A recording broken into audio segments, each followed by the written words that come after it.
can stop me. I'm all the way up. All the way up. This song makes me happy. It's catchy. It's very catchy. So, good morning, Vietnam. Yes. Good morning, Vietnam. To those who get it. Those who get it. Yes. Today, I'm Meyer Delau. Yeah. I'm Alan Hastings. And Alan Hastings. Today, we're going to talk about credit because, again, it's something that's so important and so few people fully understand credit and, and the conversations I have on a daily basis. Yeah. A lot of it, especially for people coming from out of the country into the United States. Sure. Just the concept of the way the credit card system works here and the credit system works here is almost counterintuitive. A little bit. So I'm going to start with some stats because just the sheer volume of credit card debt and whatnot, it's a little bit alarming. Sure. So right now, the total U.S. credit card debt is approximately $1.2 trillion. $1.2 trillion. As of early 2025. That's insane. The credit card debt has increased from $927 billion in Q4 of 2019 and a Q1 of 2021, it was $770 billion. So at the pandemic levels, COVID, it was $770 billion. Credit card debt balances have increased by $45 billion from Q4 of 2025. That's 2024, you mean? 2024, sorry, yes. That's a big number. That's now, astounding. this is what's really alarming is 30-day delinquencies. Approximately 8.96% of all credit cards are at least 30 days delinquent. And serious delinquencies, 60 days? 90 days or more, are at 11.35%. The highest it's been since 2011. That's insane. That's 1 in 10 cards. Yeah, it's crazy. That's the average credit card debt per household is $6,380. Wow. And the states that have the highest credit card debt, Connecticut, DC, and what's your third one? Oh. You know where it is. Is it going to be California? Yes, it is. It's going to be California. It's going to be California. Connecticut has 9,323, DC 9,209, and California 9,191. Interesting. I wonder why the two ahead of California, because I would assume it's got something to do with a correlation, at least, to your income, right? And I would assume. Yeah, California. I have no idea why. And the lowest state in the country, Mississippi, that makes 4,918. Yeah, but it's scary. So it's really scary. The average person has according to TransUnion, has about $6,500 in credit card debt. Is it true that if I move to Missouri, my credit card debt goes down? I don't know about Missouri. I think Florida, they have a good shot. That's right. It just goes down. It just goes down. Natural. Correct. It just goes down. So I think one of the biggest things, like I've had this conversation at home with my fiance, with my family members, ever since I got on the other side of the credit discussion, I make credit decisions now instead of being just a consumer. I didn't even understand before I got in this industry, but so many people outside of this industry don't know how their credit score works. And my fiance recently, because she's getting a new car and we're looking into, credit applications for a car loan, and she can't figure out how to increase her score as fast as she'd like, and there's things that go into it. And I went to explain these things to her, and it's hard being in the position of knowledge and explaining to someone who doesn't have any knowledge at all. So where do you start in that conversation when you're explaining to someone who has no idea how credit works? What do you say to them? Credit it's almost counterintuitive because the general concept is I'm going to buy something and I'm going to pay it off as quickly as I can or pay it off in full. Right. But that's the worst thing you could do is pay it off in full because you're not having credit. You're Wow. buying something and you're paying it off. So there's no credit being extended because you're not going beyond any 30-day period. Where in the United States, how you build your credit is you need to have balances. If you have credit card balances, that's how you start building credit. Yeah, and that shocked me personally, knowing that you should manage a small amount of debt at all times. It Yeah, shouldn't be an ideal that you have zero on all your cards. correct. Everyone in the industry says 30%. I think that's still a little high and after looking at so many credit reports and doing simulators and seeing where it is, my opinion, the average number is about 17%. That's where we've seen the most lift between, paying down cards and paying it lower or higher. The average tends to be about 17. So to make it more palatable to understand, if you have $1,000 credit limit, you always want to maintain at least $170 on your Of debt. of debt. Now, this is for someone who's looking to establish credit and build their profile. If you have years of credit and extended, that point doesn't really matter anymore. It's about just your length of credit. Obviously, utilization. If you start kicking up to 60, 70, 80%, your score is going to get affected. But if you have low utilization and it's more than 17%, but you've maintained on time payments, it's fine. Right. You know? Now, in this specific situation, you mentioned maintaining that balance to grow your credit score. But if you've got a history, it's less about that maintaining and more about your total utilization. What kind of utilization, um, what kind of utilization do you aim for? Like, do you now that because you've been investing for years, for decades, is there a percentage that you like to keep your balances at, or do you just maintain for specific things? So it's funny you say that. There are times where we'll buy a property and we'll do rehab and I try to put everything on a credit card to gain the points. Mhm. And then you pay it down and you do and sometimes it carries over. So if I know I'm doing something, if I have to get a car, if I have something to do for gonna get a mortgage or something like that, then I monitor all the balances and everything is in check and it's typically 20%, 20, 8, 25, whatever it is, but the utilization is definitely down.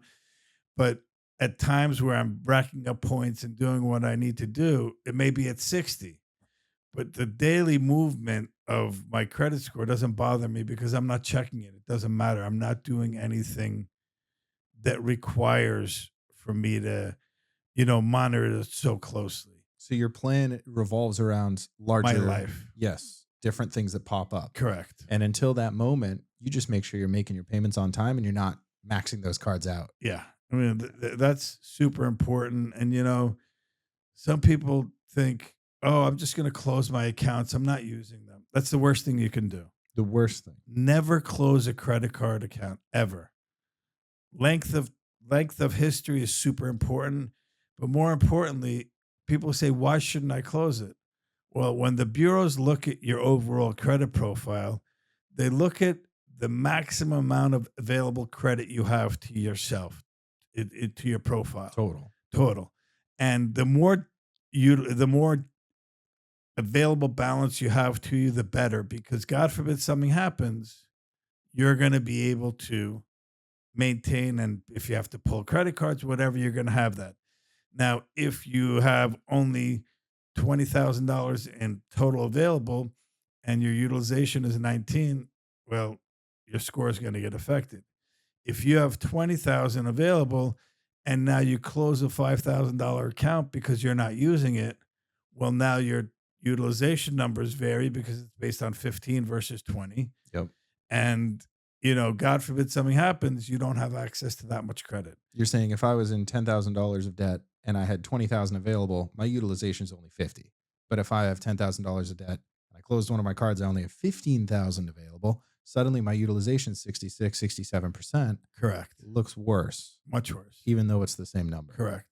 And people think, oh, let me just apply for new credit cards. Well, you don't always have to apply for new credit cards. You can actually call up your credit card companies and say, hey, I want you to increase my limit. Right now I'm at 10,000. I need you to take me to 20,000. They may not take you to 20,000, but they may take you to 15. Right. And it's a very easy way to increase your Available. available credit and also play with your utilization and not necessarily have to pay down the card as much. So there's different things you can do, but most importantly is you have to stay on top of it. You have to maintain, monitor your credit, understand what Sure. it looks like. And I guess that kind of makes sense to me now, but not knowing that years ago, it would have been counterintuitive to me. So I think my next question is kind of what are your most common mistakes? Like if you say in closing a card is bad, are there other things people do that they think might be good for them? I mean, other people think that they should get as many credit cards as quickly as possible. Is there a limit to how many cards you think you should have? I personally have about 10 cards, of which only a handful are active, but we keep them around and stuff. But to maintain so many cards and so many different accounts, it's hard. Especially the little ones, 300 here, $500 here at department stores. It's to me, it doesn't help. It only causes more issues. But if you're really building credit and you're starting out fresh and you're starting out new, then sometimes those little ones are the ones you can only get. I mean, there are people that can't get credit, and even the little ones. I mean, it's easier for a student to get a credit card sometimes than someone who's an adult who's in the working force. Just because student, they know they're fresh, there's the first time getting credit card. So sometimes what people have to do is get secure credit cards. Right. And those secure credit cards you put up, let's just say you want $1,000 limit, you put $1,000 in the bank with them, or you send them $1,000, and that becomes your credit limit. It's treated like a credit card. It reports like a credit card, but you can never exceed Your the limit. amount that you put in. Got it. But that helps you build your credit. I mean, there are companies like Open Sky. I know Capital One has it. Citibank has it. There was I've seen commercials for this. I know what you're talking about. I guess my question is more along the lines of, is there a maximum? Say I'm trying to build a fantastic credit score. Should I open 5, 6, 8, 9, 10 cards? Or is there a limit you think, like maybe three well, or if you four? try to do it at one shot, it's going to affect you because the more you run your credit, the more the bureaus and the algorithm think something's wrong. Okay, they They might don't think you're think they panicking. don't think, oh, maybe he's trying to build credit and trying to build up, his credit portfolio. They think, why is he running his credit so much? Why is he looking to do that? There must be something wrong. He's desperate. Okay. So again, it all has to make sense. It all has to fly within the reason, right? So now a lot of people say to me all the time, "Oh, Meyer, I don't want to run my credit so many times when I'm pulling a mortgage because I just ran it with the other mortgage company." Yeah. Typically, a mortgage related pull is marked as a mortgage pull, and the bureaus know and their algorithms know that you have the ability to shop and you're going to look for a better deal or worse deal or whatever, and you're going to run your credit. So you're given a little bit of a grace, 2, 3 pulls before anything really affects your score and it starts bringing it down. That's typical. Now, when you run a credit card pull, it's a different Marker. tagline or Yeah. marker, correct? So they look at that differently. Now, when you have, like, for example, Credit Karma and all these different credit card monitoring apps, Yeah. they monitor your FICO 8 score. Right. Your FICO 8 score is your credit card score. So it's always going to be higher. When you look for a car, when you look for credit cards, your credit score is always higher.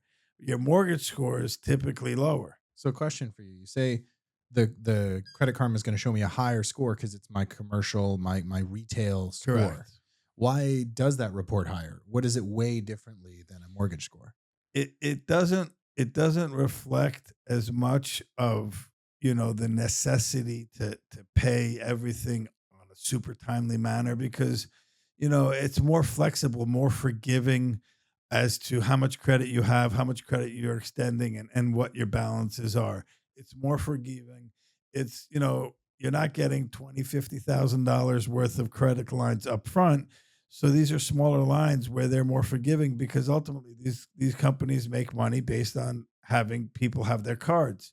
So Right. if you're denying people all the time, it kind of defeats the purpose. Where here, if you're giving $500, $1,000, not a big deal. You limit your exposure, and you're banking that they're going to make the payments. Whereas a mortgage is significantly higher. So we look at different things and we look at different factors. Like Credit Karma, typically, from what you see your score there to what you see, what it comes down to is about 40 to 60 points off usually. Between my Credit Karma FICO 8 and my Yeah. mortgage FICO 2, you're saying it's about 40, 50 point difference. Correct. And it's usually lower. And the mortgage pull is lower. Correct.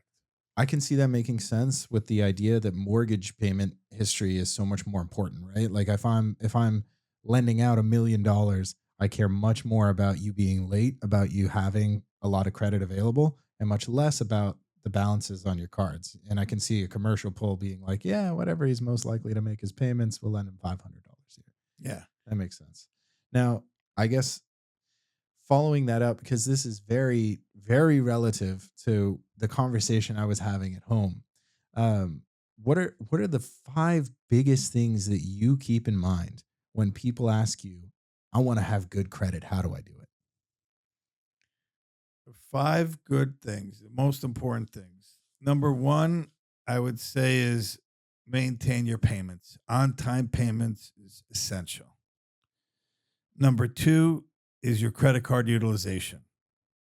Really make sure that your utilization is low. Number 3, limit your credit cards. Number 4, have a good mix of cards. You have debt, not just cards. And I would say number 5 is do not close accounts.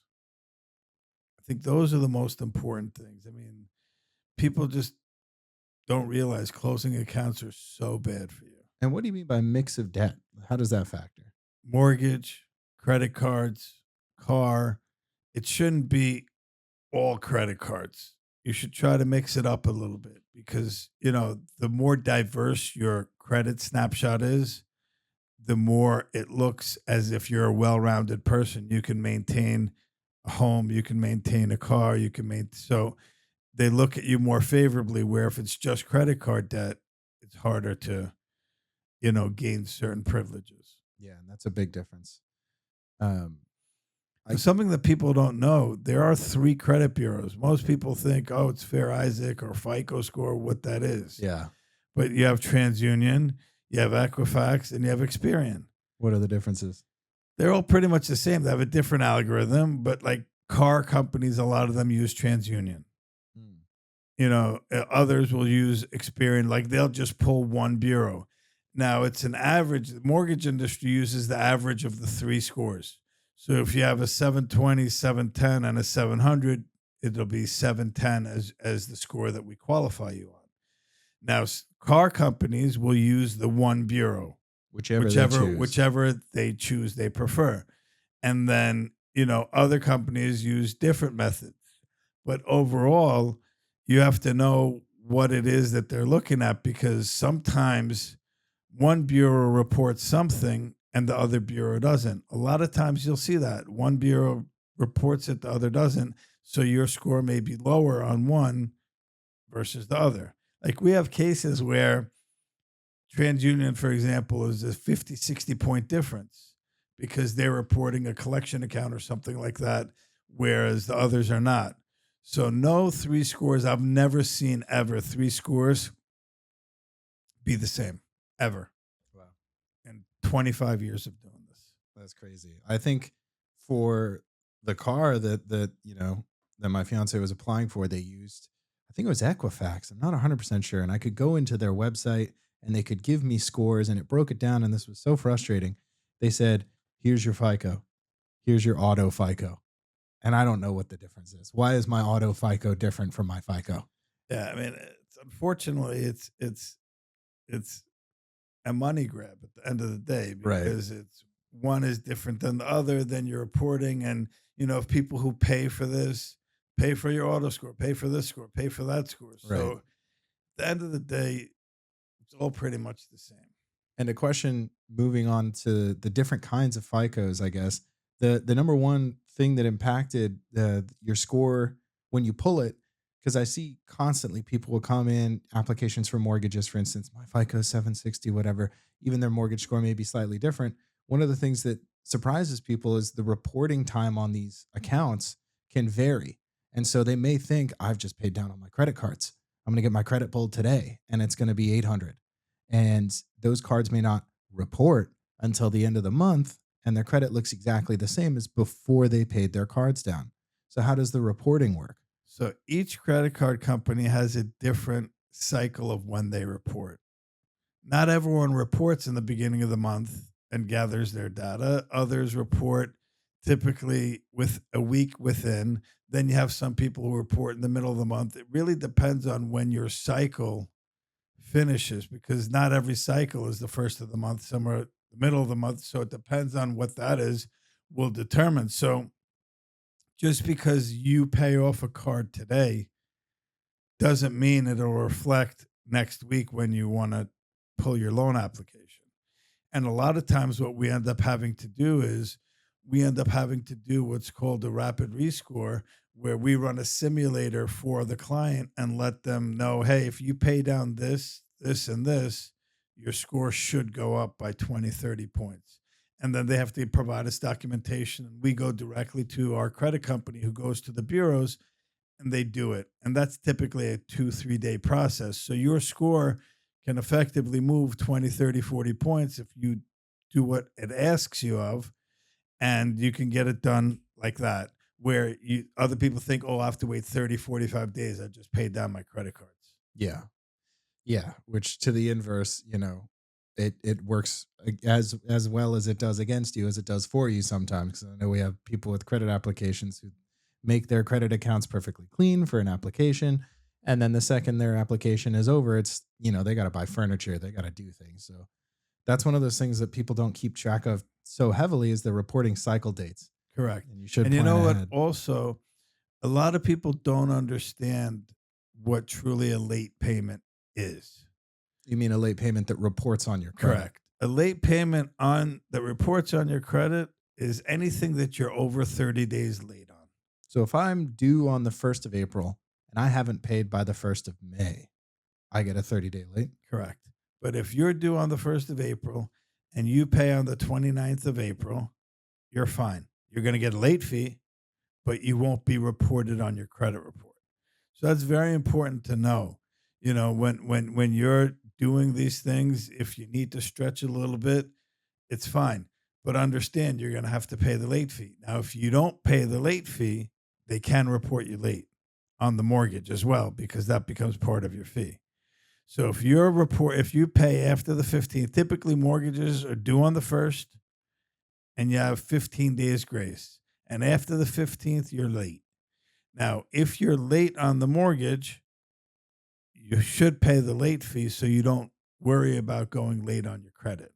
Not every mortgage company will charge you as a late on your credit if you don't pay the late fee, but just understand that could happen. How bad is a late on your credit report? Oh, it can affect your score 50, 60 points like that. Instantly. And change your qualifications on qualifying for one program to the other, and your rate could be significantly impacted. So it's very important to maintain your payments on time. And, silly little things like collection accounts and charge-off accounts, people sometimes don't even know. Medical stuff, it's terrible. It impacts your score. And it might be the stupidest thing. We just had a deal where the client didn't pay the cable bill, the final bill. He had a conflict and he's like, I'm not paying it. Well, they sent it to collections and on his credit, and he ended up having to pay it so he could get a deletion letter, but they charged him a penalty and everything. It cost him double the amount, but he had to do it in order to get his mortgage. Yeah, credit. I mean, I'll get into this a little later. Credit can be super weaponized. And I think that lates are some of the worst, because I know that on credit reports that I see, lates report forever. You close that account, I'm still going to see that you were late on that account. You know what I mean? And those are things that it's difficult to remove. Yeah, I mean, as they get aged, become less and less weight gets placed on them because they are aged, but they'll stay on your report. Now they're supposed to fall off every 7 years. That's still a long time. Yeah, but not always that happens. Right. And I think, collections like you're mentioning, damaging for sure, but it's a little bit easier to handle because like you're saying, you get a deletion letter, you pay that account closed. Well, not everyone will give you a deletion letter too. So I mean, it's you just got to be careful in general. Like there's more to credit than it seems, and you just have to be aware of it. I have a kind of a recent story. We were dealing with a woman who had a loan through, I think it was Chase. I don't remember the bank. It was a big bank. And this shocked me that during COVID, she didn't take any forbearances. It was very common for mortgages to get forbearances during COVID. You don't have to pay 2-3 months. And then they put it on the end of the mortgage, deferments or whatever. Anyway, she gets this letter from Chase that goes, you can defer up to 3 months of your mortgage because they had some kind of outing on their payment system. And she calls them up and she's like, hey, I'm not sure if I want to take this, but I want to make my payments. And they replied to her and like, no, it's okay. Don't make your payments till you decide. And then we can retroactively do it. 2 months went by. March comes up. This was in January and February. March comes up and she reaches out to them and she says, I'm really uncomfortable. I don't want to take it. I'm going to make my payments.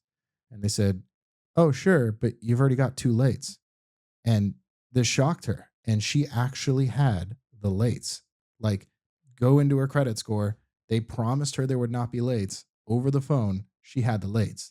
And I tell people constantly, credit is one of those things you can't mess with because you're not in as much control of it as you think.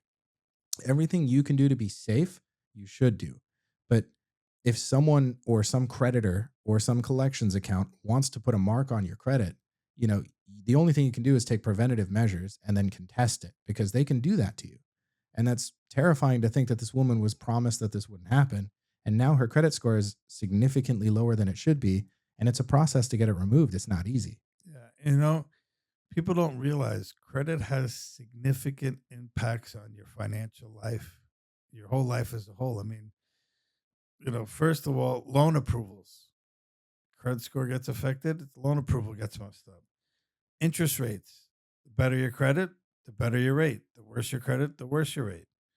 Employment opportunities. A lot of employers will want to see, especially if you're in financial industry, they want to see credit score. And, housing. If you're renting, not even just buying, renting, they want to run your credit, want to see. So a lot of these things people don't realize. Credit affects every part of your life. And it's so misunderstood by so many, unfortunately. Yeah, I agree.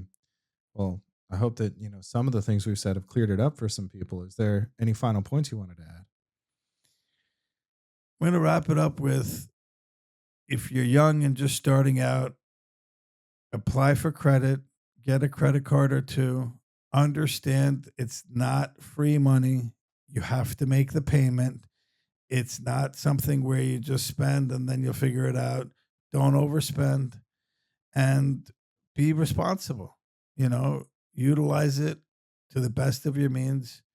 Don't overspend, don't overdo, and just be mindful. Really, that's the key. Be mindful. That's a great point. I think credit score is just a measure of how responsible you can be with your finances, and you should view it as such. And part of being responsible is taking on responsibility. You can't not have credit. So, yeah. People say, I just pay cash. It's not the real world. It's not. Well, thank you so much. Thank you so much. Take care, everybody. Yeah. Have a great rest of your week. Nothing can stop me. I'm all the way up. All the way up. All the way up.